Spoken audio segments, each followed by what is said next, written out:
नमस्कार।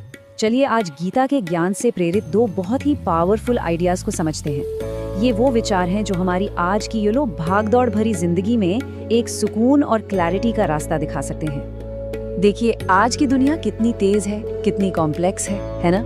ऐसे में हम सब कहीं ना कहीं एक शांति, एक क्लैरिटी खोजते रहते हैं। बस एक ऐसा रास्ता मिल जाए जो इन उलझनों से निकालकर हमें थोड़ी स्थिरता दे। और पता है, इसी खोज में दो ऐसे सबक हैं जो सदियों से हमारा गाइड बनते आए हैं। और ये सिर्फ कोई पुरानी कहावतें नहीं हैं, ये वो प्रिंसिपल्स हैं जिन्हें हम आज राइट नाउ अपनी जिंदगी में उतार सकते हैं। तो पहला सिद्धांत है, जो है उसी में शांत रहो। सुनने में तो बड़ा सिंपल लगता है ना? पर इसका मतलब क्या है? क्या इसका मतलब है कि बस हाथ पर हाथ धरकर बैठ जाएं, या फिर इसके पीछे कोई गहरा सच छिपा है? और फिर आता है दूसरा सिद्धांत, अहंकार ज्ञान का शत्रु है। ये एक तरह की वार्निंग है जो हमें सीखने की राह में सबसे बड़ी रुकावट से आगाह करती है। तो चलिए एक एक करके इन दोनों आइडियाज को गहराई से समझते हैं। तो ठीक है, सबसे पहले इस पहले रहस्य को ही सुलझाते हैं।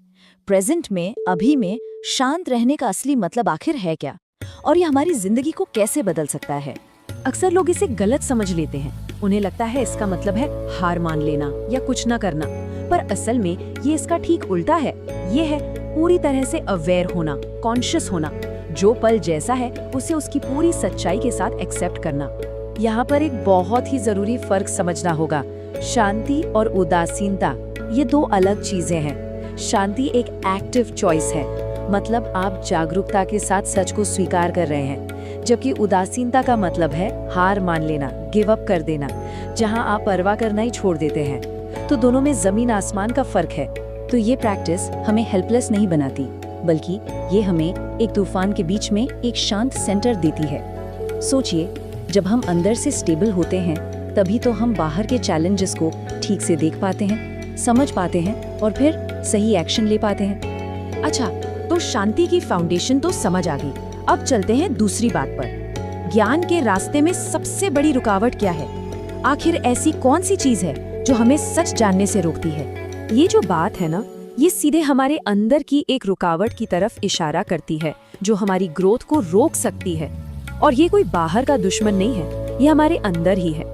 और ये डेफिनेशन बहुत जरूरी है। देखिए, हम यहाँ कॉन्फिडेंस की बात नहीं कर रहे हैं, हम उस ईगो की बात कर रहे हैं जो सीखने के सारे दरवाजे बंद कर देता है। क्यों? क्योंकि उसकी बस एक ही जिद होती है, मैं सही हूँ। बिल्कुल एक दीवार की तरह। जब हमारा सारा फोकस बस खुद को सही साबित करने में लग जाता है, तो सच क्या है ये सीखने का तो चांस ही खत्म हो जाता है।